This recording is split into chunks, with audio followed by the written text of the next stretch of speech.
जय श्री राम सभी को।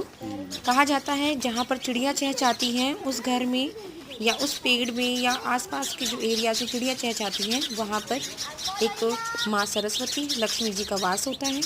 दूसरा कि वहाँ पर सारी चीज़ें समृद्धि वगैरह आपको जल्दी मिलने वाली, कुछ खुशखबरी, आपका भाग्य जागने वाला होता है।